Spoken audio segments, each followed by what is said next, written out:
Mazda RX-8. Kita semua pernah dengar tentang mobil ini, mobil sport khas Mazda dan mesin rotarinya yang dibuat sebagai penerus dari kakaknya RX-7. Tapi bagaimana kalau gue kasih tahu kalau Mazda pernah bikin RX-8 yang bisa jalan dengan hidrogen? Ini yang bakal kita lihat kali ini, sebuah mobil konsep yang mungkin banyak orang udah lupa. Sebelum gue masuk tentang RX-8 secara spesifik ya, gue pengen jelasin bentar kenapa beberapa perusahaan mobil melakukan uji coba menggunakan hidrogen sebagai alternatif dari bensin. Pertama, karena hidrogen itu elemen yang paling melimpah di alam, jadi jelas nggak bakal habis. Dua, membakar hidrogen itu nggak merusak lingkungan, karena yang dihasilkan dari knalpot itu hanya air dan sedikit nitrogen oksida. Jadi sangat ramah lingkungan. Nice. Nah, terakhir adalah hidrogen itu bisa langsung digunakan pada mesin konvensional. Jadi nggak perlu buat mesin khusus untuk hidrogen.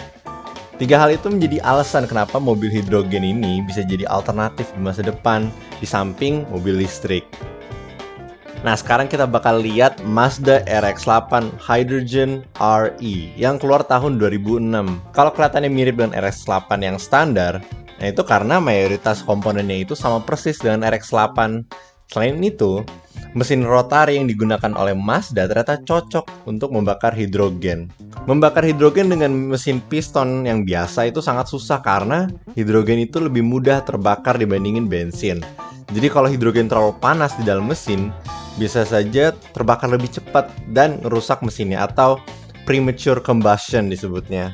Hidrogen tersebut bisa menjadi terlalu panas di dalam mesin piston karena pembakaran yang terjadi itu di dalam tempat yang sama di dalam piston, di mana terjadi percampuran antara bensinnya yaitu hidrogen dan udara, sehingga bahkan sebelum siap untuk menyampur keburu terlalu panas dan terjadi pembakaran yang lebih awal. Beda dengan mesin rotari di mana karena intake dan combustionnya itu ada di tempat yang terpisah, jadi hidrogennya bisa tetap dingin sebelum terjadinya pembakaran dengan udara. Fitur keren lagi dari mobil ini adalah kita bisa milih mau pakai bensin atau hidrogen. Bisa secara manual kita pilih atau lebih keren lagi bisa secara otomatis. Kalau misal hidrogennya udah habis, nanti bakal langsung ganti ke bensin. Tapi ketika kita ganti ke bahan bakar hidrogen, terdapat kekurangannya. Dimana kalau pakai bensin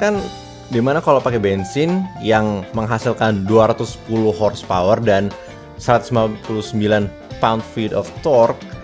Nah, sekarang pas kita ganti ke hidrogen, berkurang performanya jadi 110 horsepower dan 103 pound-feet of torque.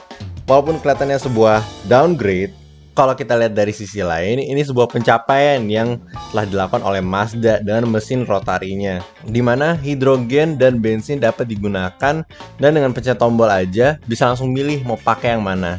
Sayangnya mobil bertenaga hidrogen masih belum bisa digunakan massal karena terdapat masalah tentang bagaimana cara menyimpan hidrogen itu. Ditambah lagi perlunya dibentuk tempat pengisian hidrogen yang jelas nggak murah. Bayangkan aja infrastrukturnya perlu berapa banyak yang dikeluarin.